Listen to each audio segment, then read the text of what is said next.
Hey, what's going on, guys? CNC Cards here, back with another video. And in this video, I will be talking about something that, is not a very surprising, game-changing discussion or subject to talk about in sports card investing. But it's going to be talking about investing in Zion Williamson and why I think he's still a great idea to be investing in Zion Williamson right now. Like, obviously, we had the big Zion rush last year in his rookie class. It was his rookie year. So all the hype was around him, and he came back. He came out strong. Had a pretty good year. Honestly, I mean, they made the playoffs or whatever. They got eliminated in the bubble. They didn't do so well, and that kind of affected his prices, and they dropped a little bit. And after they were eliminated from the playoffs last year, that's actually when I started buying in on Zion because his prices went down. As we all know, his cards were extremely valuable throughout the season, and the prices were so high just because that's that stretch during the season when the NBA opened back up. That's when the card market really just exploded. So his cards were going for an insane amount of money. I actually had I pulled from a blaster box. It was a Zion from Optic. It was the My House insert, but it was like the lime green or whatever, I guess lime green parallel. And it was numbered out of 149. I ended up turning that around for like a little over $400. So that was a nice big profit there on Zion. But after they got eliminated, I just started investing in like his Optic base, some insert rookies, just stuff like that, Mosaic base. I don't have his Prism, unfortunately, but I'll take what I have.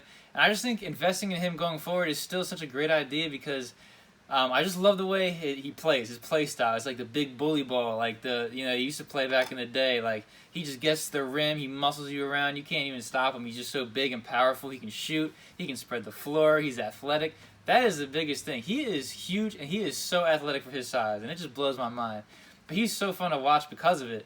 And I just think he has such a great future ahead of him, and I think he's still so undervalued right now. Like, if you look at like his Optic base, is what I'm just referencing, for example, I think that's going from anywhere from like $40 to $50 right now, which I think is still super undervalued. Like, if you look at Luka right now, like obviously he's upper echelon. I'm not saying Zion isn't, but he's not quite on Luka level, on Luka time yet. But his Optic base is going for so much money, and if you give Zion a little more time to develop, I feel like his cards can put out that kind of money in the market eventually. Granted everything plays out for him, but that's why I still think he's a great investment. Just because if you look at the way some of these other guys have seen a rise in value, and Zion really hasn't yet. Like, yeah, he peaked, during that little sports card rush we had, but that's when mostly everybody peaked during them because that's when it was top dollar for every single card out there. So it wasn't just like Luka, Giannis, Bron. It wasn't just those guys. It was like everyone just like went up in value. It was crazy. I'm sure you guys remember that if you're pretty big into the whole sports card investing thing. Like, that was a crazy time. But anyway, it'll be interesting to see what happens the rest of the season with Zion and moving forward in the future. But I just have such high hopes for him, and I just think he's very undervalued right now for where he is. I mean, yeah, people are still unsure about him. They're still kind of worried about injuries and things like that.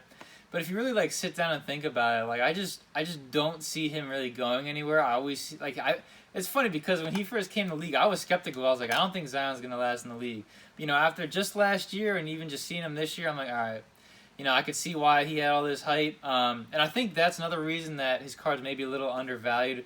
Is because there was so much hype behind Zion coming in. Like, he would have had to average 40 points a game and 20 rebounds to live up to that kind of hype. Like, come on, let's be real. So I think that affected his card value as well. But once that settles down, he's in the league for a little while. That's when I think it's going to start climbing. And that's why I think buying into him now, and if not now, the near future is a great idea for sports card investors and NBA card investing in particular. So I just want to share that with you guys real quick. Let me know in the comments below if you agree with me, if you think Zion's going to be a problem in the future like I do. And as always, thank you so much for watching. I will catch you guys in the next video.